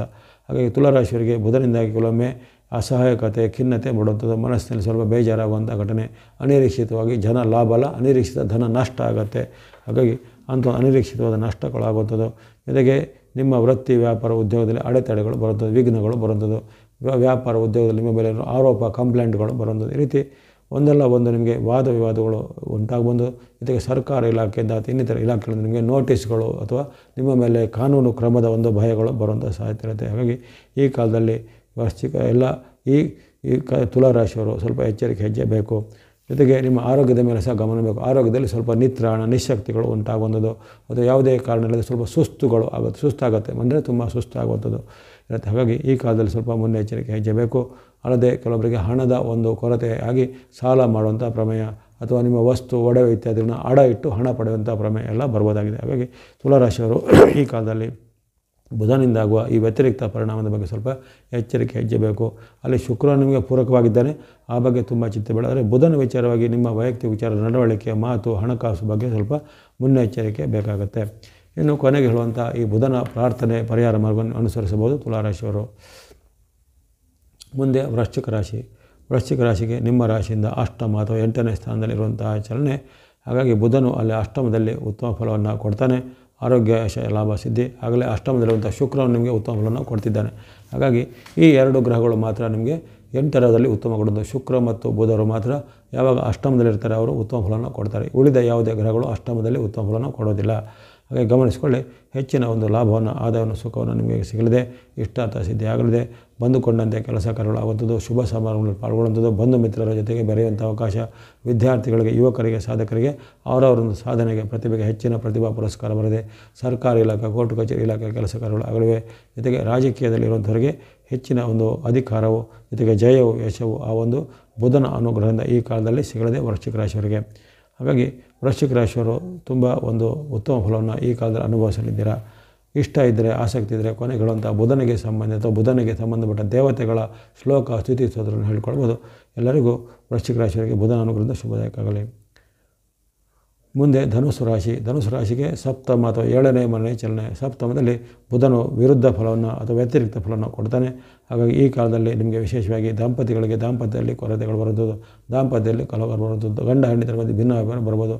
ಅಥವಾ ಈ ಯಾವುದಾದ್ರೂ ನಿಮಗೆ ಸ್ತ್ರೀ ಮೂಲಕ ಪುರುಷರಿಗೆ, ಪುರುಷರ ಮೂಲಕ ಸ್ತ್ರೀಯರಿಗೆ ವಿವಾದಗಳು ಅಥವಾ ಏನಾದರೂ ಒಂದು ಅಪಜಯಗಳು, ಅಪಕೀರ್ತಿಗಳು ಬರೋದು ಅಥವಾ ಆರೋಪಗಳು ಬರುವಂಥ ಸಾಧ್ಯತೆ ಇರುತ್ತೆ. ಹಾಗಾಗಿ ಈ ಕಾಲದಲ್ಲಿ ನೀವು ಸ್ವಲ್ಪ ಎಚ್ಚರಿಕೆ ಹೆಜ್ಜೆ ಬೇಕಾಗತ್ತೆ.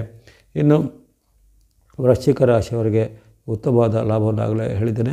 ಇನ್ನು ಧನುರಾಶಿಯವರು ಈ ವಿಚಾರದಲ್ಲಿ ಸ್ವಲ್ಪ ಎಚ್ಚರಿಕೆ ಹೆಜ್ಜೆ ಬೇಕು. ಧನುರಾಶಿಯವರಿಗೆ ಸಪ್ತಮದ ಚಲನೆ ಆಗೋದ್ರಿಂದ ದಾಂಪತ್ಯದಲ್ಲಿ, ಇದಕ್ಕೆ ಅನೈತಿಕ ಸಂಬಂಧದ ವಿಚಾರದಲ್ಲಿ ನಿಮ್ಮ ಮೇಲೆ ಆರೋಪಗಳು ಬರುವಂಥದ್ದು, ಅನೇಕ ಕಾಲದಿಂದ ಇದ್ದಂತಹ ದಂಪತಿಗಳ ಕಲಹ ಈಗ ಬೆಂಕಿಗೆ ತುಪ್ಪ ಸುರಿದು ಇನ್ನಷ್ಟು ಹೆಚ್ಚಳ ಆಗುವಂಥದ್ದು, ವಿಚ್ಛೇದನದ ವಿಚಾರದ ನಿಮಗೆ ಅಂತಹ ಒಂದು ವಿಚ್ಛೇದನದ ಒಂದು ಇಚ್ಛೆಗಳು ಪ್ರಕಟ ಆಗುವಂಥದ್ದು, ಈ ರೀತಿ ಅನೇಕ ಏರುಪೇರುಗಳು ಆಗುವಂಥ ಕಾಲ. ಹಾಗಾದರೆ ಶುಕ್ರನು ಸಹ ನಿಮಗೆ 7ರಲ್ಲಿ ವಿರುದ್ಧವಾಗಿದ್ದಾನೆ. ಹಾಗಾಗಿ ಈಗ ಅದಕ್ಕೆ ಬೆಂಕಿಗೆ ತುಪ್ಪ ಸುರಿದಂತೆ ಆಗಲೇ ಶುಕ್ರನು ಇಂಥ ಒಂದು ರಿಸಲ್ಟನ್ನು ಕೊಡ್ತಿದ್ದಾನೆ. ಅದಕ್ಕೆ ಮತ್ತೊಮ್ಮೆ ಈಗ ಬುಧನು ಸಹ ಪ್ರವೇಶ ಆದಮೇಲೆ ಇನ್ನಷ್ಟು ಕಾಲದ ವಾತಾವರಣ. ಹಾಗಾಗಿ ಎಲ್ಲರೂ ತಾಳ್ಮೆ ಸಂಯಮ ಇರಬೇಕು. ಯಾವುದೇ ರೀತಿಯ ಆತುರ ನಿರ್ಧಾರ ತೆಗೆದುಕೊಳ್ಬೇಡಿ. ಯಾವುದೇ ದಂಪತಿಗಳು ಆತುರವಾಗಿ ನೀವೊಂದು ವಿಚ್ಛೇದನಗೊಳ್ಳೋದು, ಆತುರವಾಗಿ ನೀವು ಮನೆ ಬಿಟ್ಟು ತೆರಳುವಂಥದ್ದು ಇತ್ಯಾದಿಗಳಿಗೆಲ್ಲ ನೀವೀಗ ಕೈ ಹಾಕಬಾರ್ದು. ಅದು ನಿಮಗೆ ದಾಂಪತ್ಯದಲ್ಲಿ ಇನ್ನಷ್ಟು ಬಿರುಕನ್ನು ಉಂಟು ಮಾಡ್ಬೋದು. ಸಂಯಮ, ತಾಳ್ಮೆಯನ್ನು ಗಮನಿಸಿ. ಜೊತೆಗೆ ಇದ್ದಂತಹ ಕಲವನ್ನು ಈಗ ತಾತ್ಕಾಲಿಕವಾಗಿ 2 ಕಡೆಯಿಂದ ಮೌನವನ್ನು ವಹಿಸೋದು, ನ್ಯೂಟ್ರಲ್ ಆಗಿ ಇದ್ದು ಬಿಡುವಂಥದ್ದು ಒಳ್ಳೆಯದಾಗುತ್ತೆ. ಜೊತೆಗೆ ಈ ಧನುರಾಶಿಯವರು ಕೊನೆಗೆ ಹೇಳುವಂಥ ಈ ಪರಿಹಾರ ಮಾರ್ಗ, ಪ್ರಾರ್ಥನಾ ಮಾರ್ಗ ಖಂಡಿತ ಅನುಸರಿಸಬೇಕಾಗುತ್ತೆ ಈ ಬುಧನ ಒಂದು ವೈರುಧ್ಯದ ಕಾರಣಕ್ಕಾಗಿ. ಮುಂದೆ ಮಕರ ರಾಶಿ. ಮಕರ ರಾಶಿಗೆ ಇಲ್ಲಿಂದ ನಿಮ್ಮ 6ನೇ ಸ್ಥಾನ ಅಥವಾ ಷಷ್ಠದ ಚಲನೆ. ಷಷ್ಠದಲ್ಲಿ ಅಲ್ಲಿ ಬುಧನು ಉತ್ತಮ ಫಲವನ್ನು ಕೊಡ್ತಾನೆ. ಹಾಗಾಗಿ ನೀವೇನು ಚಿಂತೆ ಪಡಬೇಕಾಗಿಲ್ಲ. ನಿಮಗೆ ಷಷ್ಠದ ಶುಕ್ರನು ಸ್ವಲ್ಪ ವಿರುದ್ಧ ಫಲವನ್ನು ಕೊಡ್ತಾ ಇದ್ದಾನೆ. ಆದರೆ ಈಗ ಬಂದಂತಹ ಬುಧನು ಉತ್ತಮ ಫಲವನ್ನು ಕೊಡ್ತಾನೆ. ಹಾಗೆ ಇಷ್ಟಾರ್ಥ ಸಿದ್ಧಿ, ಲಾಭ ವೃದ್ಧಿ ಆಗುತ್ತೆ. ವಸ್ತ್ರಾಭರಣ ಕೊಳ್ಳುವಂಥ ಅವಕಾಶ, ಶುಭ ಕಾರ್ಯಗಳು ಫಿಕ್ಸ್ ಆಗುವಂಥ ಅವಕಾಶ, ಕೆಲವರಿಗೆ ಮದುವೆ ಫಿಕ್ಸ್ ಆಗ್ಬೋದು, ಇನ್ನು ಕೆಲವರಿಗೆ ಗೃಹ ಪ್ರವೇಶದ ದಿನಾಂಕ ನಿಗದಿಯಾಗ್ಬೋದು, ಇನ್ನು ಕೆಲವರಿಗೆ ಉದ್ಯೋಗವನ್ನು ಪಡೆಯುವಂಥ ಅವಕಾಶ, ಉದ್ಯೋಗ ಸಿಗುವಂಥ ಅವಕಾಶ, ಅಲ್ಲದೆ ವ್ಯಾಪಾರ ಅಭಿವೃದ್ಧಿ ಆಗುತ್ತೆ, ಉದ್ಯಮದಲ್ಲಿ ಅಭಿವೃದ್ಧಿ ಆಗುತ್ತೆ. ಕೃಷಿಕರಲ್ಲಿ ಹೆಚ್ಚಿನ ಒಂದು ಲಾಭ ಆದಾಯ ಇದೆ.